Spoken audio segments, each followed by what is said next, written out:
Good. When you looked at the film of Colorado, obviously, as we talked about the other day, they've struggled, but what are some of the things that they've done well? They got a good defensive front, a lot of veteran experience there. Middle linebacker Perry's a really, really good player. Tough, hard-nosed, physical player, kind of the center point of what they do defensively. It's unique. They face three exactly different teams.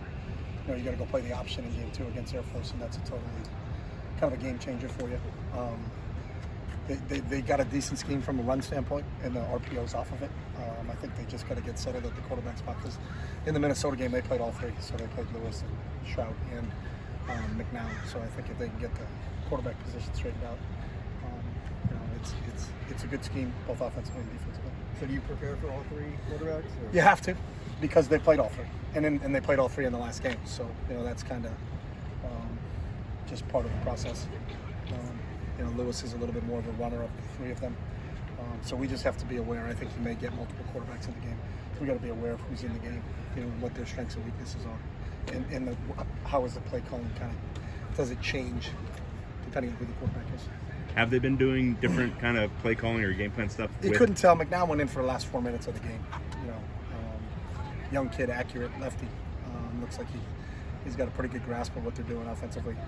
But it was late. Minnesota was they was just running the clock out. So, but that's what you got to be aware of. Kind of what you think. We know out of the three that Lewis is more of a runner out of the three. So. What have you seen out of your cornerbacks so far through 3 games? I think they've competed really well out there. They're tall and long. I think they've done a nice job of matching up with wideouts when we were in man coverage. We don't always play man every snap. But I think they're doing a good job, especially in press, because they're tall and long and they can use their length as an advantage for them. I think they're continuing to grow. We're young from an experience standpoint there, because both Hunt and Devin have played for us, but they haven't been starters for us, so they're playing a lot.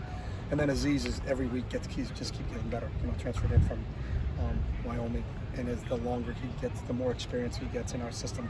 And he's bouncing from corner to nickel and then back to corner, so getting some valuable reps in there. Obviously, Jalen Davies has played a little bit. He had a pick in the Alabama State game. That was good for him to get that. And Isaiah Newcomb's also contributing on that. How have you seen Keegan kind of embrace his job at running back this year? Yeah, I think the one thing about Keegan going through last spring is you can see him get better in every phase of his what he's doing. I think he's done a really good job in pass pro, in the protection part of things. We always knew he was a weapon coming out of the backfield, but we're not always free releasing the back. Sometimes you have to keep the back end in protection. People are going to blitz in. I think he's done a good job from that standpoint.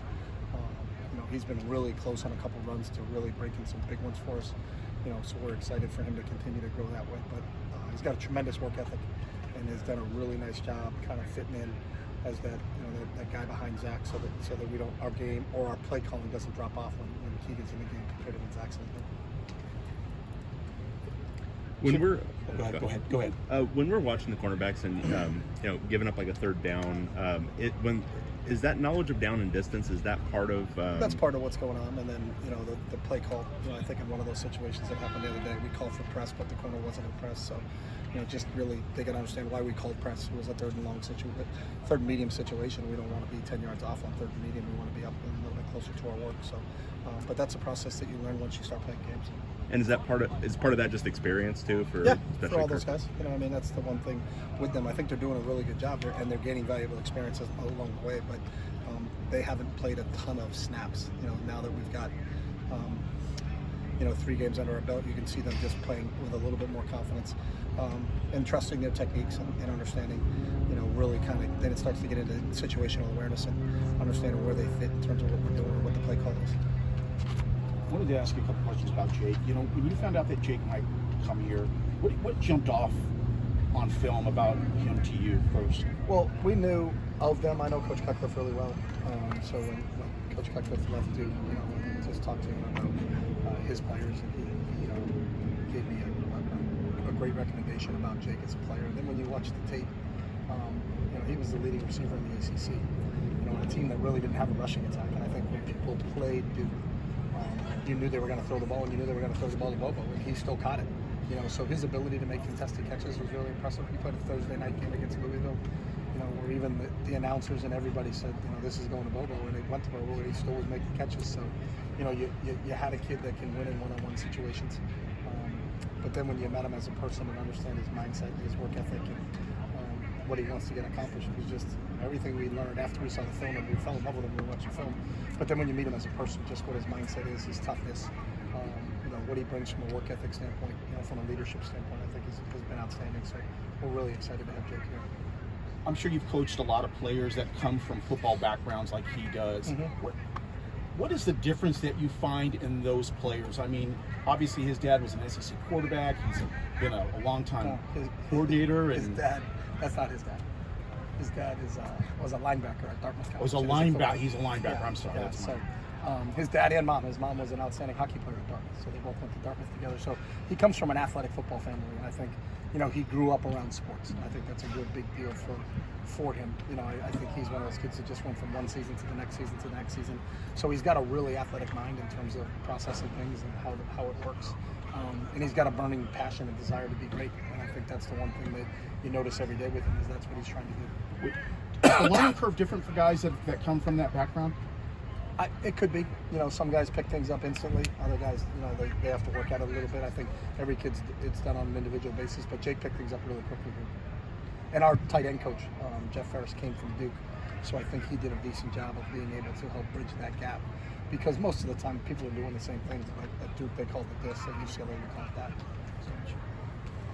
We've heard of recruiting pipelines from different high schools to colleges. You almost have a pipeline from Duke now. Is it possible in the transfer portal era to have a pipeline from one college to another?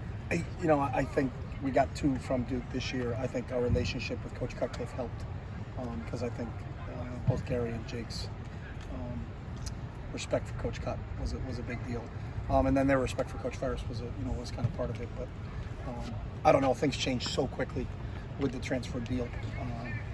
I'm not sure. And I know Mike's doing a really good job at Duke right now. I think they're undefeated also. So maybe there's not a lot of guys that are going to be leaving from there. I think Mike's got a good job, got them going in the right direction. So. You got Britain too, so that's 3. Yeah, that's 3. That's actually, and that was again because of our relationship with Coach Cutcliffe. We don't take anybody unless we talk to the head coach of the other team and kind of get their recommendation and doing our background work. And I've known Coach Cut for a long time, so I have great respect for him. So that certainly helped. Yeah. Does it help the academic fit too for Duke? And Yeah, Harvard? certainly. I mean, if you look at our transfers, we have Harvard, Michigan, Duke. We've got we got a kid from Penn, we got a kid from Fordham. There are some academics. That's the first thing we look at when a kid goes into the portal is, will he be an admittable student? Because it's wasting the kid's time and our time if we go try to recruit a kid that we're not going to be able to get into school. So, there's a reason that our transfers are coming from some of these really high-profile academic schools, similar to what we have here. So. With classes getting started, do you find that players kind of go through an adjustment with that starting, or it goes pretty smoothly? Yeah, I think because their day changes, but what we've always done is our training sessions don't change. So they're done at 11 and they go off to academics. So we're not going to change. I think at some schools, maybe in the quarter system, now that school starts, they're going to practice at a different time. They're going to meet at a different time. We're not, because we've been doing this the whole time. So they've been done every day at 11, and then they would go from 11 to 5 to academics. So now instead of going from 11 to 5, where they can get treatment and hang out and be a summertime college student, that just changes the academic part of that. So our schedule doesn't change, and our demands on them doesn't change. With Martin now out, how does that affect the rotation with the defensive line as you guys prepare? I missed the first part. With Martin now out, how does that affect the rotation with the defensive line? Yeah, we're just, you're probably going to see a little bit more Dovi, a little bit more Gary, a little bit more Jacob. There's one guy down there, and we got to be able to. There's one guy down there, and you just got to be able to. To step up. But those guys have all played. We rotated 6 defensive linemen in our first 3 games, so now we'll be rotating 5 defensive linemen in our first, in this game. So Gary's back. We'll see today what he can do. With Hayden and Quentin, how close are they to being able to make an impact on the field? Yeah, Q's doing a really good job. We'll see where he is, and we also have some flexibility with our outside guys. So we feel real confident moving forward at the defensive line position. Thanks, guys. Thank you. Thanks.